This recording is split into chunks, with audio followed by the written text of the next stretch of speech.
Hey everybody, it's Bobby Tonelli back with you at XM Studios, and today we're talking about a classic Batman sculpture in a 1/4 and 1/6 size, depending on what room you have in your studio, home, or office.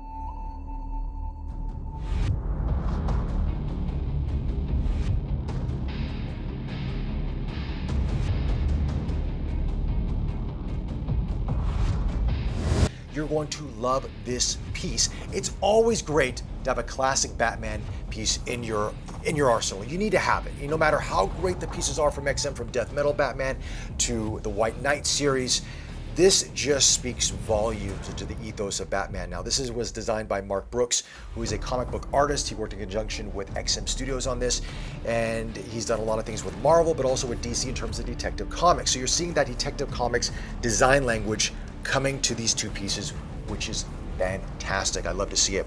We've got the classic gray and sort of dark blue suit with it, with a black bat on the front of it, kind of reminiscent of the Year One Batman from Frank Miller.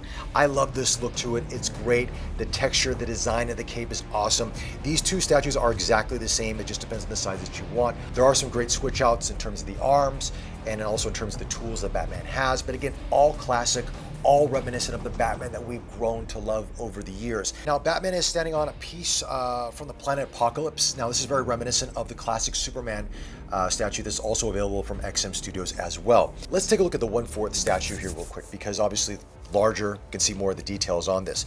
And we've got it on the Lazy Susan so we can turn it around, but let's first look at the cape. Batman's capes are so important to the design language and how it just represents the action and just his position in this stand. You're going to see a little bit of purple coloring coming through underneath the cape here. You're going to see a little bit of blue highlights coming through this. The texture on this cape is beautiful. It's very reminiscent of, let's say, the skin of a bat in some ways. If you look at it, the way that it's designed and textured, and you've got sort of the veins that go through the different points of it. It's great, it's awesome, it's classic. Now we go to the head sculpt on this, because you have to have a great head sculpt for Batman, and this is one of the best right here. Look at that. We've got the really tight cowl on this. You can see the ears, almost kind of reminiscent of what we've seen from Jim Lee when he would draw Batman, but of course Mark Brooks has taken his own ethos into it. We've got the white eyes to it. We've got a little bit of scruff on his chin here. Very muscular, very masculine. This is the Batman that we know. Now, in terms of the arm sculpt on the left side of it, we've got the open hand, he's ready for battle, and on the right side we've got the grappling hook with the rope on this. Then we can switch this out. He has a grappling gun and he has a batarang as well. So you can also mix and match this how you want it to be. And here is the batarang that she places right here. And look at this batarang. Look how cool this is. It's metal that's been worn, it's been used. You see the edges have got more of a steel finish to it. Inside it's black. This is really awesome. One of the better batarangs. And it's a little bit more modern in terms of the design for batarangs. Not the classic design that we see from years past, but something a little more reminiscent we've seen from the Zack Snyder era, but again carries over into this portion of it. Now, in terms of the gray suit on Batman, one thing I like about what XM does with their suits with Batman is they make it very realistic. What I mean by that is they have seams. Because in the comics, no seams, they just put it on, right? But this, you're seeing the texture of the fabric, the wrinkles coming in here, the seams going down the legs. But you also see a nice sheen, a little bit more worn look to the gray suit, that it's been worn over time. And I like that. Again, it's that dark blue, gray, black bat, and the texture of the bat right here is very similar to the cape, which is nice. A little bit of a contrast, but I like that. But let's look at some of the switch outs that we have here in terms of the weaponry here. Now, for the left arm here, we're going to remove this open hand. We're going to put the grappling gun on this. Look at that. Look how cool that is. Look at the grappling gun for a second here. We have the bat logo on this, a lot of brass, a lot of like rusted metal parts to it. Very urban, very raw. And if you look at the handle of the grappling gun, you can actually see small textures inside of it, which is beautiful to see that. And now, of course, the grappling gun does shoot out. Then you have the grappling hook, which is opened up right here. So we kind of got two options about that, but we can swap this out as well.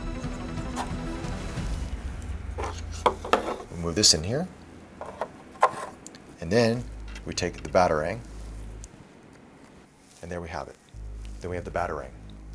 So now you have the grappling gun, we have the batarang. This to me is the ultimate setup. This would be the setup I would go with right now. This is, to me, Very classic, but also quite modern Batman as well with the grappling gun. And again, on this beautiful base right here, in the planet Apocalypse, just sort of raw, and you can just see the metal being, the shrapnel coming out at the bottom of it, and just how it all comes together. And you just see Batman just come alive on this thing. Look at this, look at his stature right here. Now in terms of proportions, everything looks great, everything looks as it should. The length of the feet, everything is fantastic. I love the boot detail right here. Look at this, where we got sort of the top end of the boot where it's black, dark blue boots. Got a little bit of black steel toe right here. So I like this aspect of Batman because, look, you know he's going into battle, you know that he has to have some sort of armor, some sort of, defense. I mean, obviously he's a world-class fighter, but you've got to have these materials part of it. And this is what is great with XM Studios has done, is they thought about these small details. Look at the utility belt as well.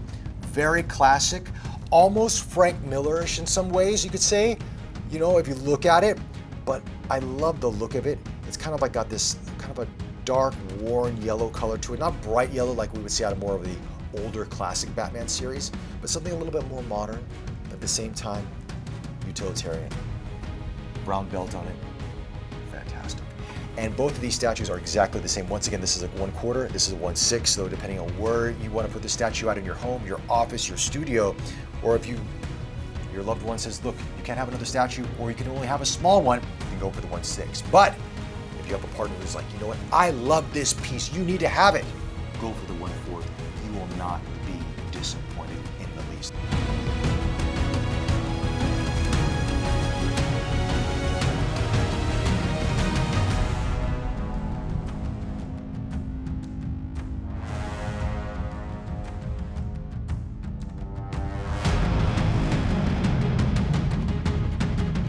Those are my thoughts on this Batman Classic statue from XM Studios. Once again, designed by Mark Brooks along with XM Studios. Let me know your thoughts in the comments section below. Is this a piece you're looking to pick up? We would love to hear from you. Any questions you have, the XM Studio staff will be more than happy to answer that for you. With that, guys, take care, stay safe, and we will chat to you soon.